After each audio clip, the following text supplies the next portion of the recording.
Hello, everybody. Welcome back to another edition of Sportsbook Confidential. My name is John Sullivan, and I'm coming to you live from the FingerLakes1.com studios in Seneca Falls, New York.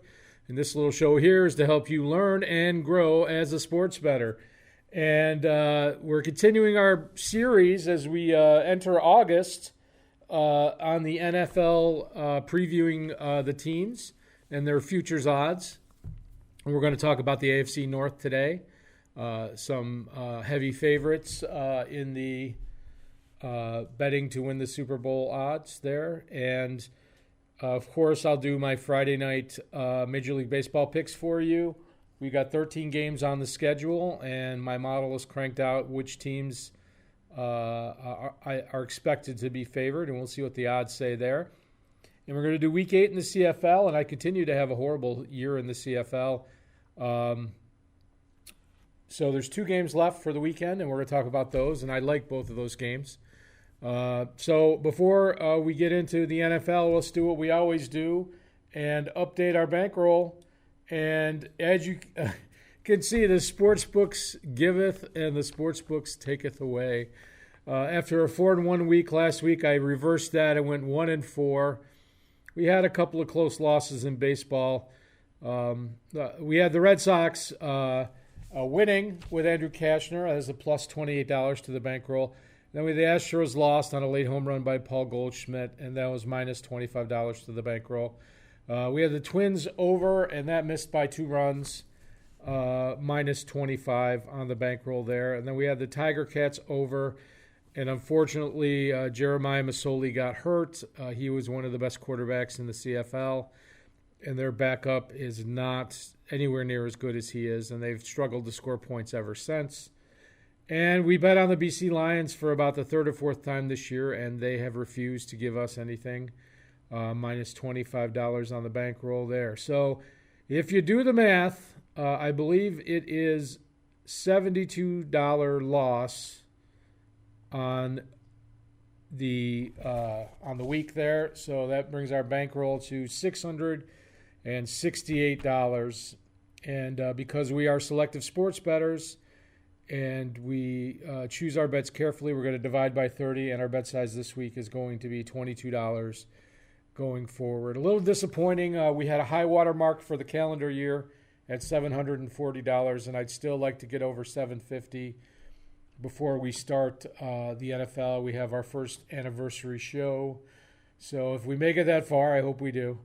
But let's move right along, and let's start with our AFC North preview. And for those of you that watch the NFL but you're not familiar with the divisions, the AFC North is the Cleveland Browns, the Pittsburgh Steelers, the Baltimore Ravens, and the Cincinnati Bengals. And believe it or not, these teams are considered to be very competitive and expected to be very good. The Cleveland Browns, their season win total over-under is at 9, so they're expected to win about 9 or 10 games. To win the division, they are the favorite at plus 138. To win the AFC, they're plus 758, or about 7.5 to 1. And to win the Super Bowl, 14.97, so just a tick under 15 to 1 to win the Super Bowl. And boy, you've got new coach. You've got Baker Mayfield, Nick Chubb, OBJ, the receiving core. Offense is all intact. The defensive line and linebackers are quality. So what I have here is issues secondary and kicking. And Baker Mayfield is a good quarterback, and I really wish the Bills had drafted him. He's just somebody that hates to lose. And I feel like that team is going to be competitive in the division. It's a long way to talk about them winning the Super Bowl. And a lot of people have placed wagers already on Cleveland Browns futures, and I really think that's a little bit of fool's gold. It's a little too early to think that they're going to be that good, especially coming out of this division. As we go through the teams, you'll see that it's a very balanced division. and I don't expect the winner of this division to get a bye in the playoffs. So I find it tough to get Super Bowl odds on most of these teams. But Cleveland did give up a lot of points last year, and I feel like their secondary is their weak spot on the defense. And I also believe that their kicking is an issue. If I'm not mistaken, they had either 3 or 4 kickers last year, and they had ended up on somebody named Justin Gregory, if I'm not mistaken. And, he may be adequate. That's not going to be a need. Any team that's going to go on a championship run needs to have that area taken care of. So I feel like the Cleveland Browns are a pass for me on any type of Super Bowl bet, especially not at 15-1. So let's move on to the second choice in the league, in the division, and that's the Pittsburgh Steelers. And we have the season wins over-under at 9 as well. So last week we did the NFC North, and you had 3 of the 4 teams with pretty much the same season win total. And this week we've got kind of the same thing going on. Pittsburgh Steelers are second choice to win the division at plus 175. Win the AFC a little over 11-1, and to win the Super Bowl you've got them a little over 22-1. And it's the same old story with the Steelers. You've got, Tomlin as the coach.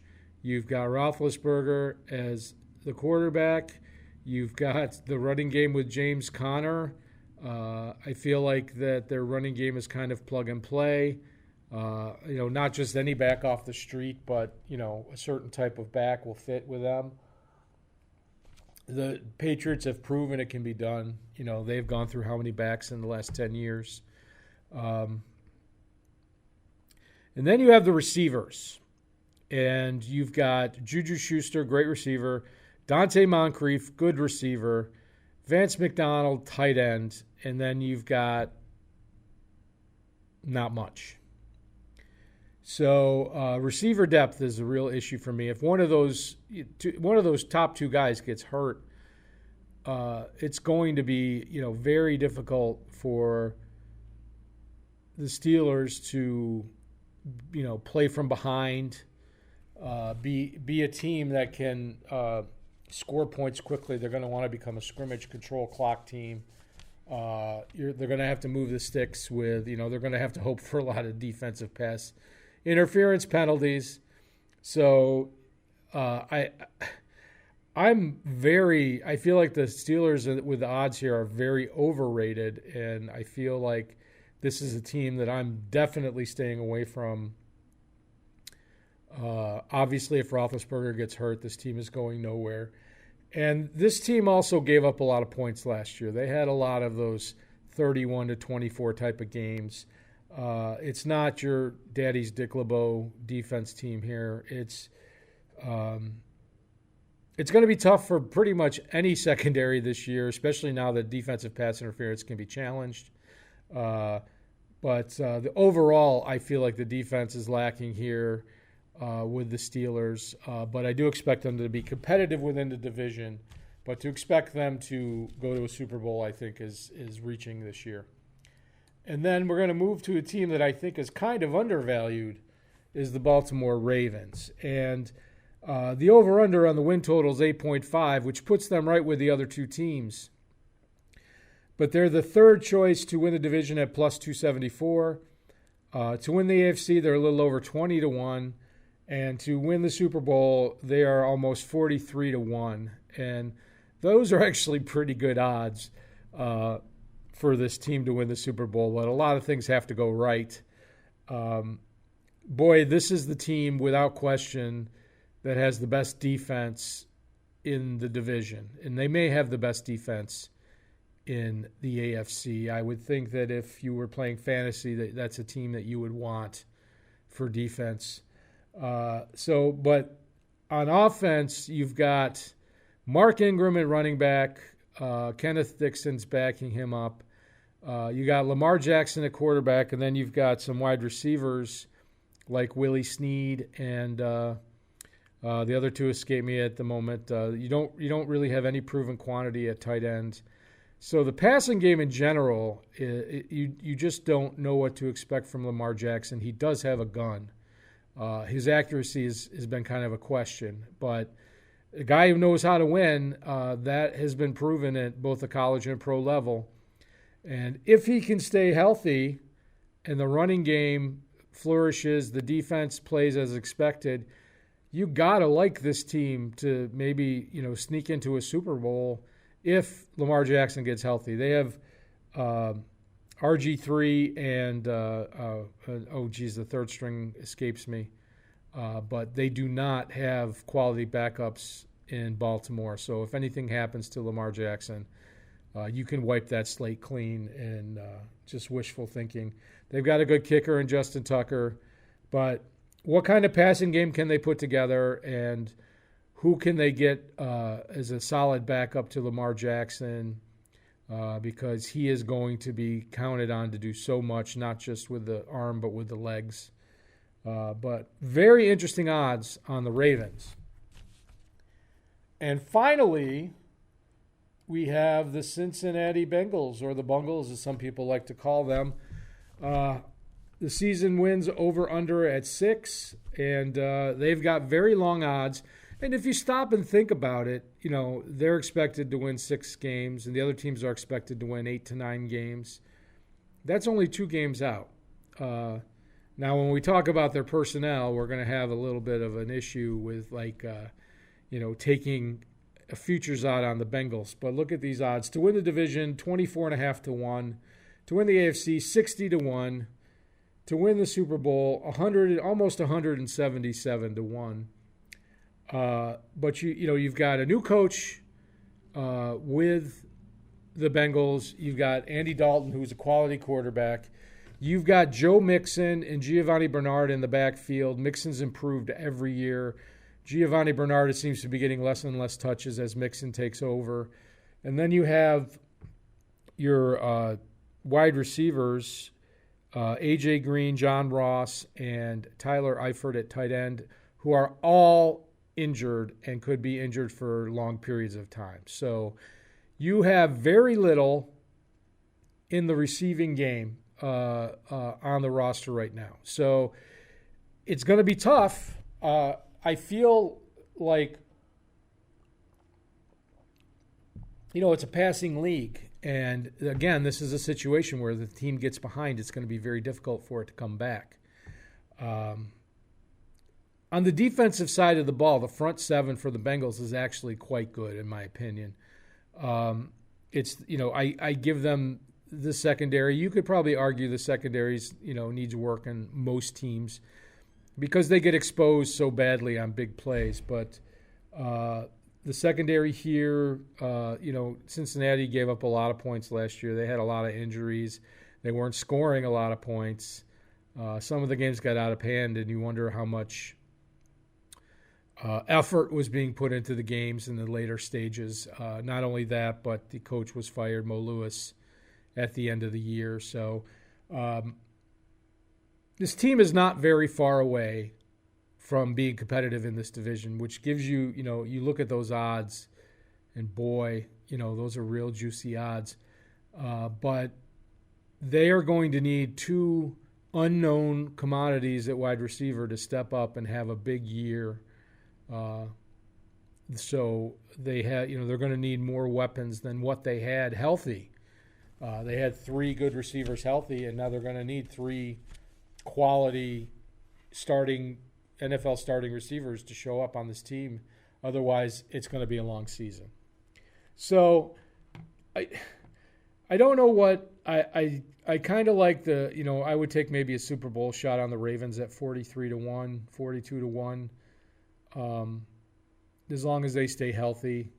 If the season progresses and Lamar Jackson is healthy and they're in the mix, the odds may change over time. But if he goes down for a couple games early, those odds might shoot up to 80 to 1. So who knows? But I feel like the Steelers are overrated. The Browns are overrated to win the Super Bowl, but I think they'll be a playoff team. And the Bengals are going to have some kind of flavor huddle and decide what they can do to make their team competitive this year. So I wish them the best. But that's going to do it for our NFL preview this week. So let's move right along and let's start going over our Major League Baseball games for Friday. And for those of you that don't follow regularly, I use a statistical model to come up with a favorite for each game and how many runs they're favored by, and that's in parentheses there. And then these odds are from the Sportsbook. So we're going to take a look at each team and the odds and see where we can find some value for the sports bettors today. And start with the afternoon with the Brewers at the Cubs. And I have this game, the Brewers by 0.1 runs is basically a coin flip. Brewers getting plus 131 and the Cubs minus 142 with Quintana starting. It's one of the, if the wind blows out that day, it could be a high-scoring game and it could go either way. I just feel like I feel like there's better value on the board. I'm going to stay away from that game. The Mets 0.57 run favorites minus 112 at the Pirates plus 103. Steven Matz going today. That's very good value on the Mets. If you are a believer in the Mets making a run, they're certainly playing well these last 5, 6, 7 games. That's a very good price. The Reds plus 149 at the Braves. Braves favored by 1.09 runs, minus 162. Pretty fair value for such a heavy favorite. I would consider maybe taking them on the run line, which is a point spread, minus 1.5 runs. But very good value if you took the money line at minus 162. The Giants, 0.31 run favorites, plus 124 at the Rockies, minus 135. In Coors Field, Sean Anderson going for the Giants today. I feel like, it's always a slugfest in Coors Field.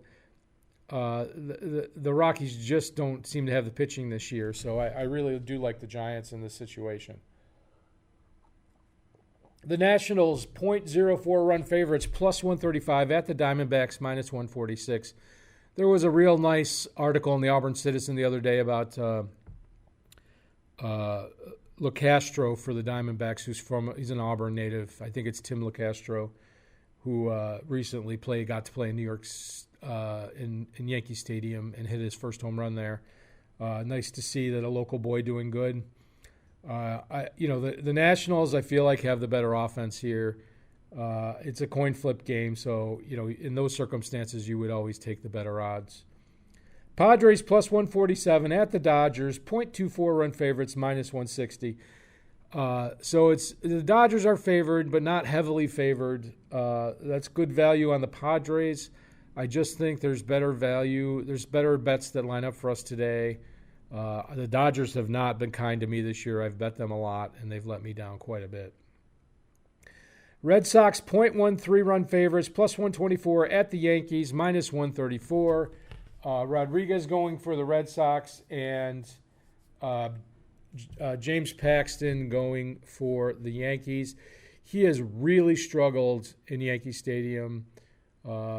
He's had a pretty high ERA, and Rodriguez has just been lights out. It's the bullpen that's the problem for the Red Sox, but good value. I do think the Red Sox are slightly favored here. I do like that number. Continuing on with the rest of Friday night schedule, we have a lot of heavy favorites here on the backside of the schedule. Angels plus 199 at the Indians, 1.75 run favorites, minus 218. Not much value on taking the Indians there.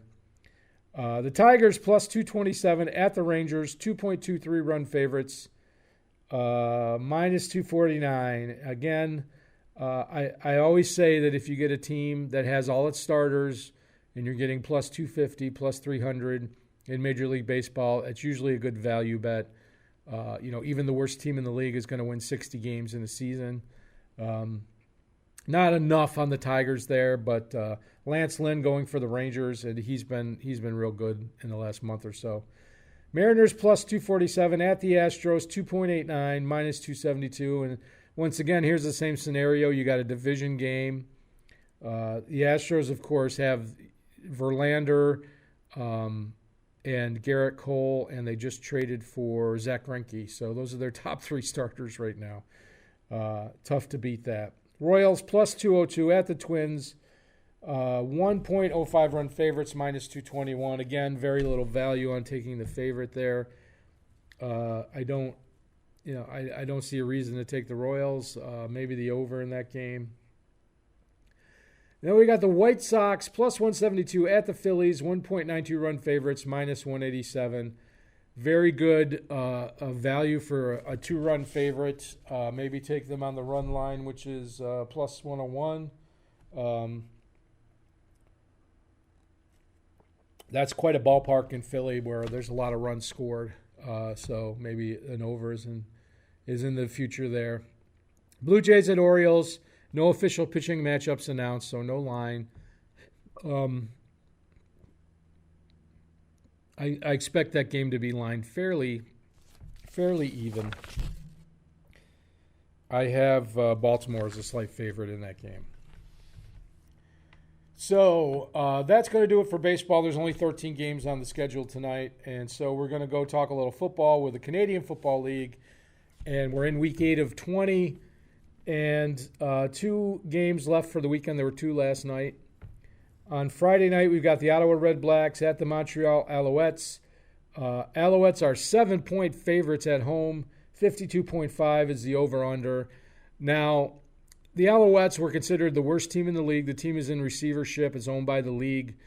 They have come out, and once Vernon Adams got a starting chance, they've rolled off 3 straight wins, 3-2. They have a very good running game. They have decent receivers. They have a decent defense. However, the Red Blacks are definitely the better team here. They have their starting quarterback back, Dominique Davis. When he is not playing, that team drops off dramatically. I feel like the Ottawa getting 7 points here is too many points. I'm all over the Red Blacks plus 7 in this game. The over, I don't know. I'd say under on this game. If Montreal's in front, they're certainly going to try to run clock. But Red Blacks getting 7, it's a lot of points. I feel like you got to go with the Red Blacks there. So Eskimos at Stampeders, a battle out west. Now that the Blue Bombers have lost 2 games, the winner of this game will be tied for first. So it's a very important game in the standings. It's Pick'em. Both teams are lined at 107 on the money line. 46.5 is the total, and that total is way too low in my opinion. You've got Trevor Harris. That Eskimos offense has been able to put up 40 points a game by itself. They're playing a good Stampeders team, but their defense is not as good as it's been in previous years. And then you've got David Arbuckle going for the Stampeders. He's a step below Bo Levi Mitchell. I do not expect him to be able to put up 40 points, but I do expect the Stampeders to put up a 20 spot. A 28-20 game is very doable here. It is not a difficult score to reach, so I like the over, even though I've been getting burned on the overs the last couple of weeks. 46.5 is too low. I like the over in that game. So looks like we've wrapped up a little early, so let's do what we always do at the end of the show, and I'm going to roll out my picks for you. And for the weekend, on Friday night, I didn't really like any of the over-unders in baseball. I'm going to take the Red Sox against the Yankees at plus 124. I like the pitching matchup there. The Giants, plus 125 at the Rockies. Giants are playing okay ball, but I feel like the Rockies just don't have the pitching to compete right now. Good matchup for the Giants. Then I'm going to take the Braves on the money line, minus 1.5, plus 125. The model has them, at almost 2 runs favorite, so I like those odds. And then on Friday night football, the Red Blacks plus 7 with Dominic Davis. Minus 109. I certainly hope the coach doesn't. By the way, the Red Blacks kicker has kicked, I believe, 67 consecutive field goals dating back to last year, which is a professional football record. He only missed 1 kick last year. And 3 years ago, he was actually a security guard in the stadium. So quite a story there. And then Eskimos and Stampeders for tie for first place on Saturday night. Over 46.5, minus 105. Very good odds there. I do expect enough offense to happen in this game to make that go over. And it should be a competitive game, so I'm very excited to see where that ends up. So that's going to do it for us. I want to thank you all for tuning in. We've almost made it through our first year. We'll have our first anniversary show in about a month, but we've still got the South divisions and the East divisions in NFL to go over, and college and pro football will be right up on us before too long. So come back next Friday for another show, and I'll be happy to see you then. I'm going to play the outro music, and I want to thank everybody for tuning in. Take care.